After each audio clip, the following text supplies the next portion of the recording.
J'avais décidé de considérer la beauté implacable de Devro comme une raison supplémentaire de le détester.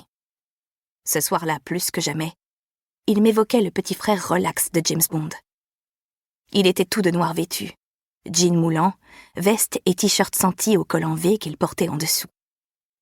Parfaitement conscient de l'effet qu'il faisait, il prenait la pose, un pied appuyé sur la porte, les mains dans les poches. Impossible d'être aussi sexy à l'insu de son plein gré. Nous, on est plutôt irréconciliables, lâchai-je, en le bousculant pour entrer dans la pièce. C'était là qu'étaient stockés les accessoires et les produits dérivés Cinsanti. Des câbles électriques noirs entortillés serpentaient entre des boîtes en plastique remplies de t-shirts et de posters. Dans un coin, il y avait une espèce de volcan miniature destiné à la deuxième partie du concert. Il le range près de sa hanche gauche, expliquai-je, en jetant le carnet à Devro.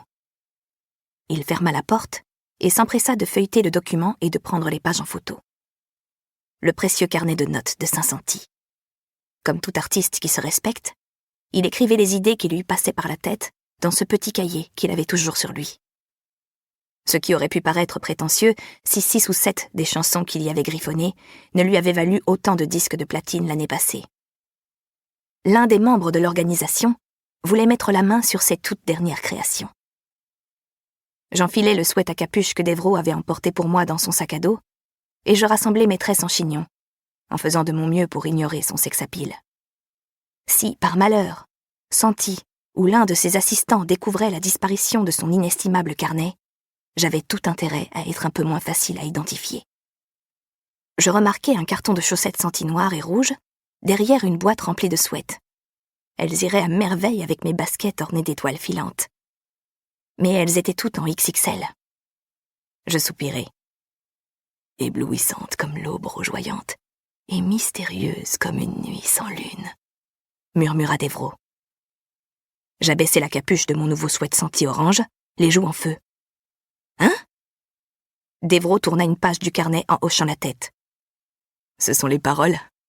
Elles sont plutôt jolies. Pas étonnant qu'il rafle toutes ses récompenses. Il me regarda. Sous ses cils duveteux brillait une lueur terriblement affriolante. Elles me font penser à... Je me forçai à lever les yeux au ciel. Rien n'est plus romantique qu'une poignée de paroles volées. Dégage de là! Il avait pris soin de se mettre en travers de mon chemin. Et comme je m'y attendais, il ne bougea pas d'un centimètre. Il est minuit. Il ne me quittait pas du regard, imaginant sans doute pouvoir me faire céder par la grâce de ses beaux yeux. Dégage! On est le 13 janvier, dit-il, en glissant l'une de mes tresses derrière mon oreille. La caresse de sa main sur ma peau me coupa le souffle. Bouge! Joyeux. Je lui tordis le bras et l'envoyai valser derrière moi. J'ouvris la porte et pris mes jambes à mon cou avant que mon cœur ne se décide à me trahir.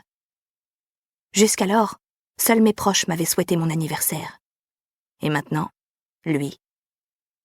Je ne pouvais pas me permettre d'être si émue. Pas alors qu'il pouvait utiliser son vœu à tout moment. Pas alors que je devais encore subir pendant 6 mois ses poses de séducteur et ses tentatives de drague. Moi seule étais en droit de me souhaiter un joyeux anniversaire, car moi seule avais le pouvoir de me rendre heureuse. Je traversai les coulisses sans attirer l'attention sur moi. Un chauffeur était censé m'attendre à l'arrière du stade. Il me suffisait de me faufiler entre les camions et les cars de la tournée, puis de franchir un poste de contrôle. J'avais accompli ma mission. Devro n'avait plus qu'à remettre le carnet de Santi à sa place à la fin du concert. Mieux valait que le chanteur ne se rende jamais compte qu'on le lui avait emprunté. Il pourrait, en revanche, remarquer la disparition d'un autre objet. « Hé !» lançai-je à la régisseuse, qui était en train d'aboyer des ordres à ses subordonnés. Grâce à mon enquête préalable, je savais qu'elle était l'une des rares hispanophones de la troupe. Ce qui m'arrangeait bien, car ma maîtrise du portugais était plus qu'approximative. « Vous n'auriez pas vu le micro explosif de Santi ?» lui demandai-je. « Bien sûr que si, il est... » Elle se tourna vers la scène. « Il a disparu ? Où est passé le micro ? Bon sang, où est passé mon micro explosif ?» Aussitôt, les coulisses furent plongées dans le chaos. C'était l'apocalypse. Il ne restait que 2 morceaux avant le bouquet final diffusé en live sur TikTok. Mais le micro spécial dans lequel Saint-Santi devait chanter sa dernière note en faisant... Pour continuer à écouter ce livre audio gratuitement, cliquez sur le lien dans la description et vous pourrez l'écouter en entier sans frais grâce à l'essai de 30 jours d'Audible.